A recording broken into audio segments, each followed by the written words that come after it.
In this lesson, we'll use two different methods to set tonal range and contrast. In the same balancing footage project that we used in the last lesson, let's go to the Media pool, select the Timelines folder, go to the List view in order to see the full names. I can make this wider here. Locate Tonal Range and Contrast Begin, and double-click it to open it. I'll also press Option F to go to the Enhanced viewer, so we have a nice big view, and scrub through the clip. We have a static shot of a waterfall that looks very low contrast. One way to establish good tonal range is to set black and white points in the clip. You'll need footage that has reliable sources of black and white to do this. In the Color Wheels palette, I'll click on the black point picker. As I mentioned in the first lesson, the look of this palette has changed from Resolve 17 to Resolve 18, but it is functionally identical.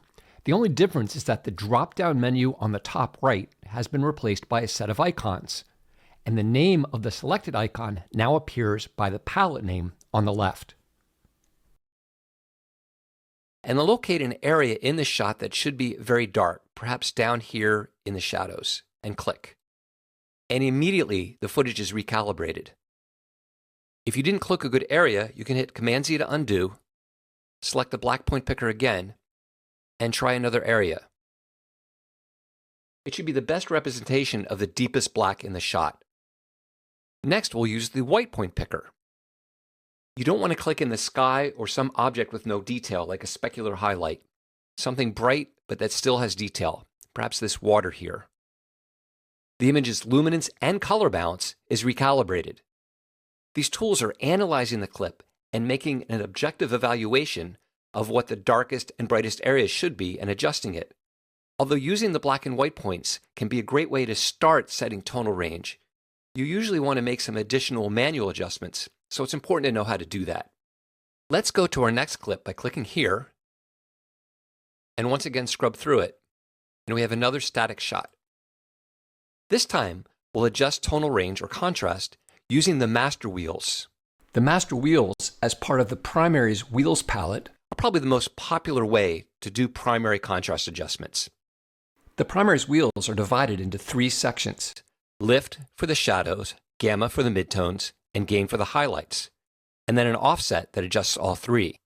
The circles are for adjusting hue and saturation. The wheels underneath each circle adjust tonal range or contrast. Before we make any adjustments, let's bring up the scopes by clicking the Scopes button.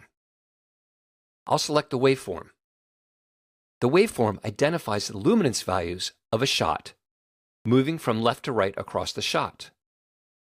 Luminance values range from a low of 0 to a high of 1023 in a 10-bit image. All the color channels are represented by default in the waveform. If we click the Settings button, we can uncheck Colorize so that we can focus on the luminance information of each color channel. You can see that the specular highlight on this building on the right is represented by this trace on the right side of the waveform. Now, there's no single rule to determine what the waveform should look like for an image. However, usually you want to move most of your shadows close to the 0 line and get most of the brightest areas of an image close to the top of the waveform. Anything that's below 0 will be crushed with no detail, and anything above 1023 will be completely blown out, again with no detail.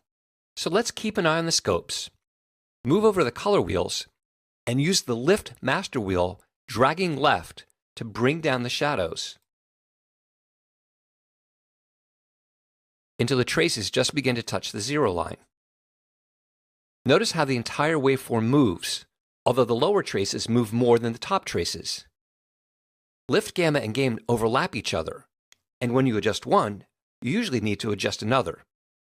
Let's move over to the Gain master wheel and drag right to push the highlights up closer to the top. We see we have a few specular highlights that have no detail, but that's to be expected with a specular highlight. The Lift and Gain master wheels are the primary tools for expanding dynamic range to get a good tonal contrast in an image. The Gamma master wheel adjusts the distribution of luminance values in the midtones. and can be useful for introducing more detail into an image. The contrast parameter in the adjustments bar adjusts the overall contrast by pushing apart or pulling together the brightest and darkest parts of a shot. You can think of adjusting contrast here as adjusting both the lift master wheel and the gain master wheel at the same time in opposite directions. Notice as I drag on it how the waveform pulls apart or pushes together. There's also a section of the waveform that doesn't move at all, right in the middle. That's the pivot point, the point around which contrast is expanded. I'll double-click on the word contrast to reset it. If I lower the pivot point and then adjust the contrast, we can see that most of the traces are moving up and only a few near the bottom are moving down.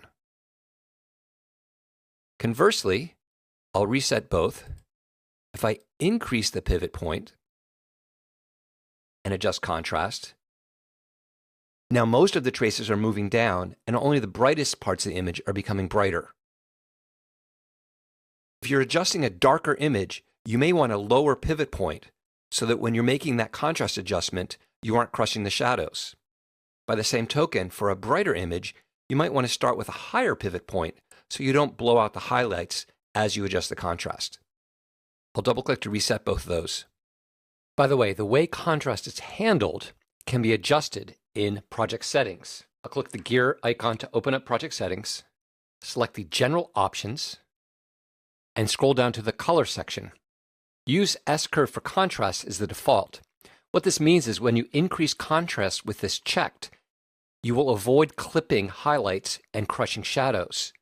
If you don't care about that and want to be more aggressive in your contrast adjustments, you can uncheck this checkbox. So you can establish your initial tonal range with the master wheels and then use the contrast parameter in the adjustment bar to tweak the contrast. To see the results of our work, we can press Command or Control D to bypass the grade and see our original shot versus our graded shot.